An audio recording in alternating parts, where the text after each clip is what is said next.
O Conselho da Europa votou uma resolução em que classifica a Rússia como Estado patrocinador do terrorismo. A Alemanha vai liderar o reforço do escudo europeu do céu numa estratégia alargada a outros membros da NATO.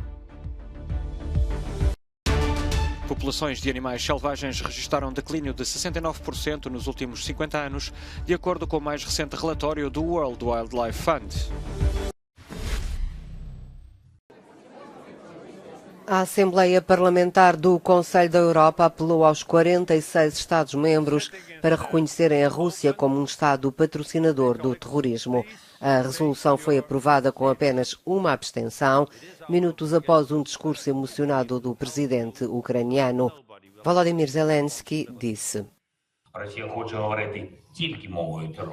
A Rússia quer usar apenas a linguagem do terror. Isto é um facto. Este facto deve ser reconhecido a todos os níveis, político, judicial e no campo de batalha na Ucrânia, apoiando as nossas capacidades de defesa. Estou grato que a Assembleia Parlamentar do Conselho da Europa possa tornar-se a primeira organização internacional a definir a Rússia como um Estado terrorista. Questionado sobre a resolução, que também apela à criação de um tribunal internacional para julgar os crimes de guerra perpetrados pela Rússia na Ucrânia, o diretor-geral do Conselho para os Assuntos Internacionais da Rússia disse: Isso deveria perguntar ao presidente Putin, mas na minha opinião é que ele não pode agora afirmar que a Rússia foi capaz de libertar de alguma forma a população russófona de Donbass, que estas pessoas podem sentir-se seguras neste momento. E além disso, que à Rússia se juntou um grande número de pessoas pró-russos no sul da Ucrânia.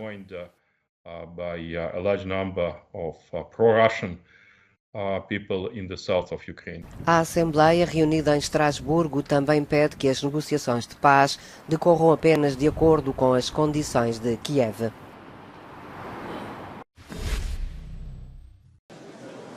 A NATO está a levar a sério as ameaças do regime russo sobre o uso de armas nucleares. Se forem postas em prática, conduzirão a uma resposta com consequências graves para o Kremlin. Esta foi a principal mensagem do secretário-geral da Aliança Atlântica no final da reunião dos ministros da Defesa da NATO em Bruxelas. Acusa ainda Putin de discurso irresponsável.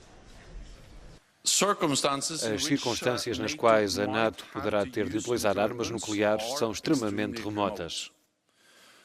A retórica nuclear da Rússia é perigosa e imprudente e o regime sabe que se utilizar armas nucleares contra a Ucrânia, isso terá consequências graves. E sabe também que uma guerra nuclear não pode ser ganha e nunca deve ser combatida. Stoltenberg acrescentou que Moscovo não parece estar a fazer preparativos concretos para usar estas armas. Portugal não está entre os 14 países da NATO que assinaram uma carta de intenções com vista à aquisição conjunta de armas para o chamado Escudo Europeu do Céu, sob coordenação da Alemanha. A Finlândia, país candidato à adesão, associou-se ao projeto anunciado pela ministra alemã. Queremos construir um projeto comum de defesa aérea e de defesa em terra.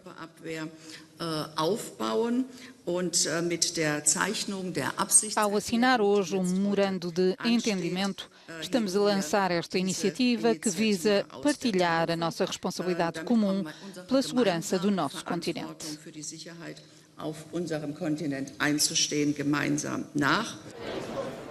O chanceler alemão Olaf Scholz disse em finais de agosto que a Alemanha planeia investir fortemente na sua defesa aérea durante os próximos anos, num modelo que permitirá trabalhar em estreita relação com os aliados europeus.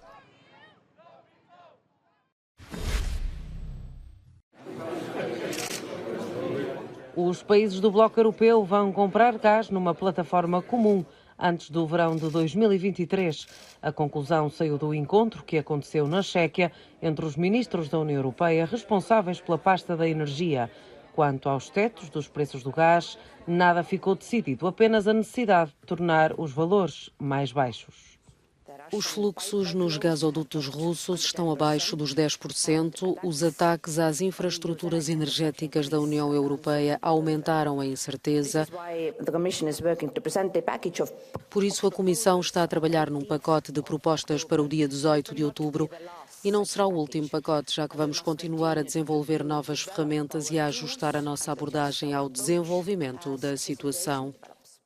A Europa deixou de importar gás russo há um mês. Num fórum sobre energia em Moscovo, Vladimir Putin afirmou estar preparado para renovar o fornecimento e culpa o Ocidente pela crise energética. O europeu comum está a sofrer. As contas do gás e da eletricidade mais que triplicaram em 12 meses. A população, tal como na Idade Média, começou a juntar lenha para o inverno.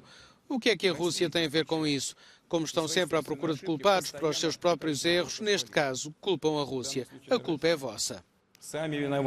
Desde o início da guerra, a União Europeia tem castigado a economia de Putin, beliscando o negócio da energia, até porque Moscovo usa as receitas do gás para financiar a invasão. Mas o boicote à Rússia fez com que os preços do gás na Europa disparassem. Estão 90% mais altos do que no ano passado. Crise dos combustíveis em França ainda sem fim à vista. O governo francês avançou para uma segunda requisição civil de trabalhadores em greve, desta vez para um complexo da Total na Flandres. De Dunkerque saíram esta quinta-feira à tarde os primeiros caminhões em 2 semanas.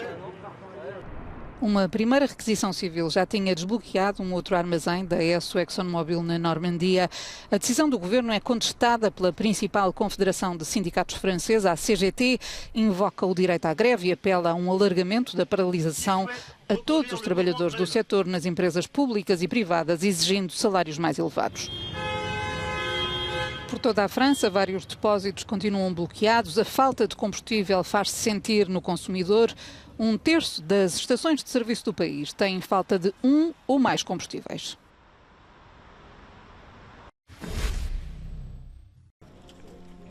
Os casos de abuso sexual no seio da Igreja Católica Portuguesa não passaram ao lado da peregrinação de 13 de outubro a Fátima. Não há desculpa, reconhecia o presidente da Conferência Episcopal Portuguesa em conferência de imprensa que antecedeu as celebrações, mas é preciso considerar que a reação da Igreja Católica na época seguiu as regras estabelecidas. Hoje, garantia o bispo José Ornelas, teria sido tudo diferente. Da minha parte posso dizer o seguinte, estou tranquilo. Eu acho que se fosse hoje, com o conhecimento que tenho hoje, talvez tenham as coisas, podiam ser com o conhecimento, com as informações que tenho hoje.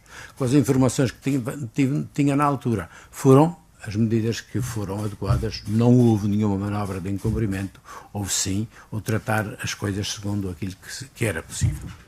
A comissão independente criada para averiguar os abusos sexuais contra crianças no seio da Igreja Católica Portuguesa já validou mais de 400 testemunhos. O desafio é que a maior parte destes crimes já não podem ser julgados porque, à luz da lei portuguesa, prescreveram. Apenas 17 foram já remetidos ao Ministério Público e outros 30 estão a ser analisados, mas acredita-se que o número de vítimas seja muito maior.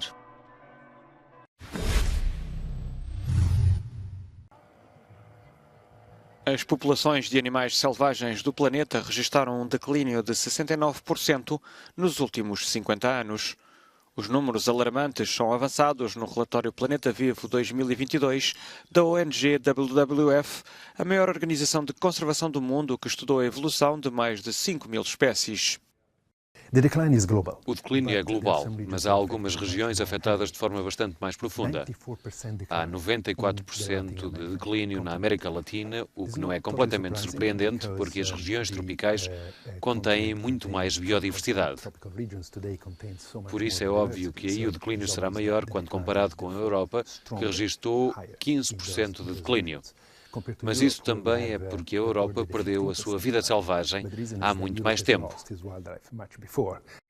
O World Wildlife Fund afirma que a perda de biodiversidade é devido às alterações climáticas, mas principalmente à ação direta humana.